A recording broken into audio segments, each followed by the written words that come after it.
जब हम इतिहास के पन्ने पलटते हैं तो हमें दो ऐसी महान विभूतियां मिलती हैं जिनके समय में 2200 साल का अंतर था। एक ने शांति और अहिंसा का मार्ग दिखाया तो दूसरे ने अन्याय के खिलाफ तलवार उठाई। हम बात कर रहे हैं तथागत गौतम बुद्ध और छत्रपति शिवाजी महाराज की। तलवार और शांति के इन दो प्रतीकों के बीच एक बहुत गहरा वैचारिक नाता है। आज के वीडियो में हम इसी अनसुने संबंध को समझेंगे। ऐतिहासिक रूप से बुद्ध और शिवाजी महाराज का कोई सीधा मिलन नहीं हो सकता, लेकिन शिवाजी महाराज का स्वराज्य वास्तव में बुद्ध के धम्म के उन सिद्धांतों पर खड़ा था जो मानवता और न्याय की बात करते हैं। बुद्ध ने कहा था, बहुजन हिताय बहुजन सुखाय, यानी शासन ऐसा हो जो समाज के हर वर्ग के हित में हो। महाराज ने अपने स्वराज्य में ठीक यही किया। बुद्ध के दर्शन में शील यानी चरित्र की शुद्धता सबसे ऊपर है।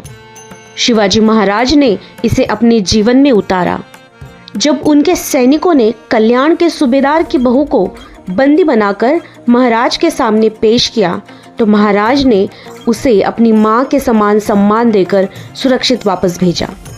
यह करुणा और नैतिकता बुद्ध के अष्टांगिक मार्ग की एक झलक है। बुद्ध ने सिखाया था कि शत्रु से शत्रुता खत्म नहीं होती, बल्कि करुणा से और न्याय से होती है। बुद्ध पहले महापुरुष थे जिन्होंने तर्क और विज्ञान की बात की। उन्होंने कहा, अप दीपो भव, अपना दीपक स्वयं बनो। शिवाजी महाराज ने भी उस दौर के अंधविश्वासों को चुनौती दी। जब समुद्र पार करना पाप माना जाता था, तब महाराज ने भारतीय नौसेना की नींव रखी। उन्होंने किलों का निर्माण वैज्ञानिक तरीके से किया।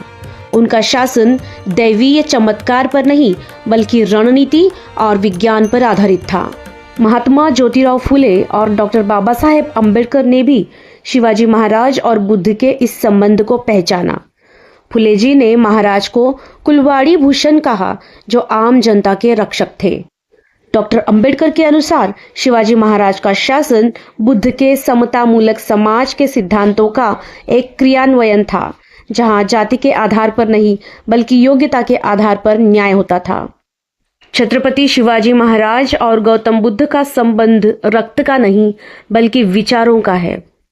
बुद्ध ने जो करुणा और न्याय का बीज बोया था, छत्रपति शिवाजी महाराज ने उसे अपने स्वराज्य के रूप में एक विशाल वृक्ष बनाया। आज भी ये दोनों हमारे लिए उतने ही प्रासंगिक है।